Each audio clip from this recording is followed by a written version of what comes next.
Olá, meus irmãos, saúdo cada um de vocês com a graça e a paz de nosso Senhor Jesus Cristo, amém? O meu nome é Miriam Anita e eu estou aqui para contar para os irmãos aquilo que eu entendi desse texto chamado A Maravilhosa Criação de Deus. Então, é importante que os irmãos saibam que eu não escrevi o texto, eu só vou explicar aquilo que eu entendi, porque esse texto está no Manancial, que é uma publicação de meditações diárias da União Feminina Missionária Batista do Brasil, ok? Então, vamos iniciar orando? Senhor Jesus, pedimos em Teu nome que Tu nos abençoe, que Tu nos esclareça e que nós possamos aprender mais uma lição de Ti e colocá-la em prática. Amém. Bem, irmãos, o texto que leremos hoje é Gênesis 1. Então, é assim. No princípio, Deus criou o céu e a terra, e era a terra sem forma e vazia. Trevas cobriam a face do abismo, e o Espírito de Deus se movia sobre a face das águas. Disse Deus, haja luz, e houve luz. Deus viu que a luz era boa, e separou a luz das trevas. Deus chamou a luz dia, e as trevas chamou noite. Passaram-se a tarde e a manhã, e esse foi o primeiro dia. Depois disse Deus, haja entre as águas um firmamento que separe águas de águas. Então Deus fez o firmamento e separou águas que ficaram embaixo do firmamento das que ficaram em cima. E assim foi. Ao firmamento Deus chamou céu, passaram-se a tarde e a manhã, que foi o segundo dia. E disse Deus, ajunte-se num só lugar as águas que estão debaixo do céu, e apareça a parte seca. E assim foi. A parte seca Deus chamou terra e chamou mares ao conjunto das águas. E Deus viu que ficou bom. Então disse Deus, cubra-se a terra de vegetação, plantas que deem sementes e árvores cujos frutos produzam sementes de acordo com as suas espécies. E assim foi. A terra fez brotar a vegetação, plantas que dão sementes de acordo com as suas espécies e árvores cujos produtos produzem sementes de acordo com as suas espécies. Deus viu que ficou bom, e passaram-se a tarde e a manhã, e esse foi o terceiro dia. Depois disse Deus, haja luminares no firmamento do céu para separar o dia e a noite. Sirvam eles de sinal para marcar as estações, dias e anos, e sirvam de luminares no firmamento do céu para iluminar a terra. E assim foi. Deus fez os dois grandes luminares, o maior para governar o dia e o menor para governar a noite. Fez também as estrelas. Deus colocou no firmamento do céu para iluminar a terra, governar o dia e a noite, e separar a luz das trevas. E Deus viu que ficou bom. Passaram-se a tarde e a manhã, e esse foi o quarto dia. Disse também Deus, encham-se as águas de seres vivos, e voem as aves sobre a terra, sobre o firmamento do céu. E assim, Deus criou os grandes animais aquáticos e os demais seres vivos que povoam as águas, de acordo com as suas espécies, e todas as aves de acordo com as suas espécies. E Deus viu que ficou bom. Então, Deus os abençoou, dizendo, sejam férteis e multipliquem-se, encham as águas dos mares, e multipliquem-se as aves na terra. Passaram-se a tarde e a manhã, e esse foi o quinto dia. E disse Deus, produza a terra seres vivos de acordo com as suas espécies, rebanhos domésticos, animais selvagens e os demais seres vivos da terra, cada um de acordo com a sua espécie. E assim foi. Deus fez os animais selvagens de acordo com as suas espécies, os rebanhos domésticos de acordo com as suas espécies e os demais seres vivos da terra de acordo com as suas espécies. E Deus viu que ficou bom. Então disse Deus, façamos, vejam que é plural, façamos o homem à nossa imagem, conforme a nossa semelhança. Domine ele sobre os peixes do mar, sobre as aves do céu, sobre os grandes animais de toda a terra e sobre os pequenos animais que se movem rente ao chão. Criou Deus o homem à sua imagem, a imagem de Deus os criou, homem e mulher os criou. Deus os abençoou e lhes disse, sejam férteis e multipliquem-se, encham e subjuguem a terra. Dominem sobre os peixes do mar, sobre as aves do céu e sobre todos os animais que se movem pela terra. E disse Deus, Eis que lhes dou todas as plantas que nascem em toda a terra e produzem sementes, e todas as árvores que dão frutos com sementes. Elas servirão de alimento para vocês. E dou todos os vegetais como alimento, a tudo que tem em si fôlego de vida, a todos os grandes animais da terra, e todas as aves do céu, e todas as criaturas que se movem rente ao chão. E assim foi. E Deus viu tudo que havia feito, e tudo havia ficado muito bom. Passaram-se a tarde, a manhã, e esse foi o sexto dia. Amém? Bom, irmãos, então esse texto quem escreveu foi o pastor Irã Lopes. E ele fala, e ele escolheu o versículo 31 para ser o versículo-chave, que diz assim: E Deus viu tudo que havia feito, e tudo que havia feito ficou muito bom. Passaram-se a tarde e a noite, e esse foi o sexto dia. Então, o pastor diz aqui que Deus, de um mar profundo, coberto de escuridão, Deus criou o mundo. Um mundo maravilhoso, também chamado de planeta Água. Então, nesse cosmos fantástico, em tudo isso que existe, existe uma harmonia que parece como se fosse uma canção, uma verdadeira sintonia. E ele colocou, então, o primeiro casal, que foi Adão e Eva. Para quê? Para que pudesse desfrutar de todo este mundo que Deus havia feito. E Deus fez e afirmou que tudo que ele tinha feito era bom, ficou muito bom. Deus ficou satisfeito com a criação do mundo, com a criação de tudo que ele fez, né? Então, teve dia para luz e trevas, teve dia para águas divididas, outros para terra e mar, para os luminares, para os pássaros e para os peixes, para os animais e o homem. E tudo que Deus fez, ele se agradou e ficou muito feliz. Ele falou, nossa, ficou muito bom. Então, Deus está dominando a cena, né? Deus está criando tudo, criou tudo e ficou tudo muito bom.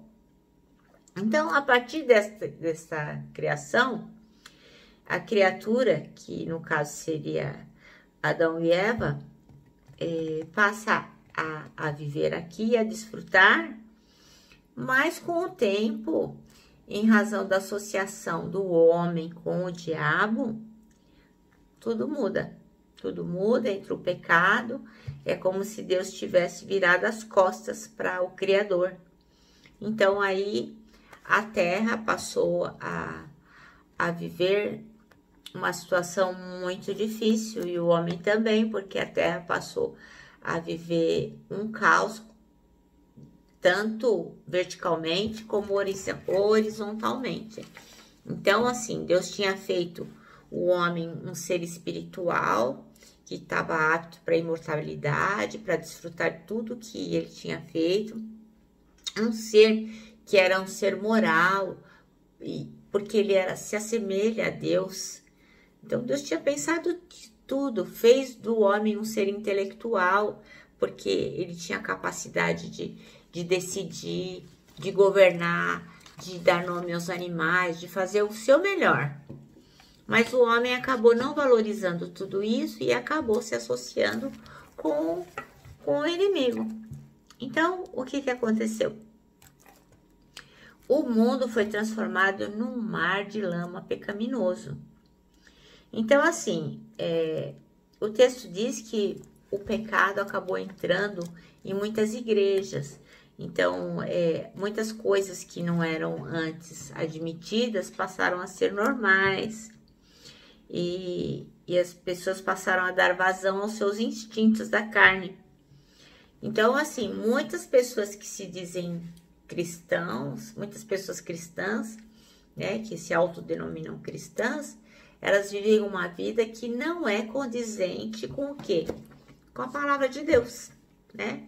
Porque, assim, a Bíblia é um manual de conduta para todos os dias, para qualquer coisa que nós possamos querer fazer. Aqui neste livro tem orientação para tudo que a gente vai falar. Na Bíblia não vai estar escrito assim, você não pode fumar. Não vai estar escrito isso de forma alguma.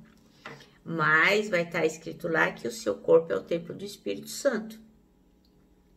Então, aqui não vai dizer que você não pode desperdiçar as coisas, mas vai estar dizendo assim que tudo que Deus faz é bom, que tem um propósito. Então, assim, a gente tem que estar conectado com Deus e lendo a palavra para que a gente possa entender qual é o propósito de Deus para as nossas vidas. Então, o texto diz que o pecado também acabou atingindo a criação. E o que acontece? A gente está vivendo tempos difíceis, né? Muita poluição, tanto da água quanto do mar. Por quê? Porque o homem, ele foi feito à imagem e semelhança de Deus para quê? Para organizar, para argumentar, para planejar, para avaliar. Mas como ele pecou, ele perdeu essa noção.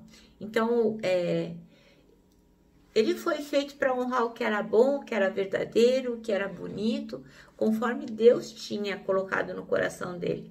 Mas a partir do momento que ele se associou ao diabo, ele deixou de repudiar o que não era certo, não achou nada mais repugnante, ele começou a aceitar o que era cruel, o que era falso, o que era feio.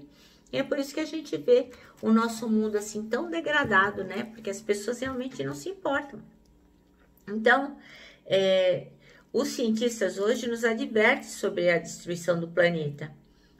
E o planeta é a nossa única casa, né? Então, assim, a desgraça botânica, né? Muito agrotóxico, enfim. Que há muito tempo atingiu os países mais ricos do mundo, também avassala o Brasil, né? O Brasil também tá tomado por essa desgraça botânica. A gente não respira mais ar puro, a gente não trata a água para beber. Então, tanto os animais como as relações sociais, elas também estão todas destruídas, precisam ser restauradas. Por quê? Porque as pessoas não levam nada disso a sério, né? Não existe autoconsciência, autodeterminação, não existe santidade. As pessoas não abençoam mais as coisas, não abençoam mais aquilo que Deus nos fez e abençoou. Então, o texto diz que o mundo ultrapassou 7 bilhões de habitantes em 2011. Mas eu fiz uma pesquisa e na minha pesquisa, em 2020, no mês passado, em julho, nós éramos 7,8 bilhões de habitantes. É muita gente, é muita gente. E o pior, desses 7,8 bilhões de habitantes, 2,3 bilhões são cristãos. Então, se a gente for pensar, irmãos, 33% da população do planeta é cristão. 33%. Então, quer dizer, em cada 3 pessoas, uma é cristã. Então, como pode o nosso planeta ter degradado tanto essa maravilhosa criação de Deus, né? No tempo de Jesus, 11 mudaram o mundo. Nós não mudamos nada. A gente não muda na nossa família, a gente não muda na escola, no trabalho, na feira, no sacolão, nas relações. As coisas não estão mudando e nós somos 33% da população.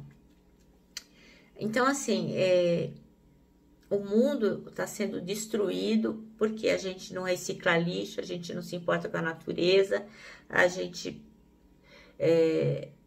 É como se a gente dissesse assim, bom, ninguém está fazendo, eu também não vou fazer.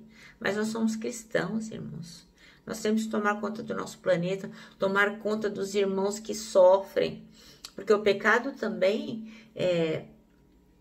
está torturando e matando muitos dos nossos irmãos cristãos que estão espalhados pelo planeta. Eu fui pesquisar quais são os 11 planetas que mais torturam cristãos, onde eles são mais mortos. Então, Coreia do Norte, Afeganistão, Somália, Líbia, Paquistão, Eritreia, Sudão, Iêmen, Irã, Índia e Síria. Quantos de nós temos orado por esses irmãos que estão sofrendo tanto por amor de Jesus? Então, irmãos, nós não oramos pelo planeta, não oramos pelos governantes, não oramos pelos cristãos que estão sofrendo. Então, nós temos que tomar conta da maravilhosa criação de Deus. Temos que realmente estar com nossos corações voltados para isso. Porque nós somos cristãos, nós temos que fazer a diferença.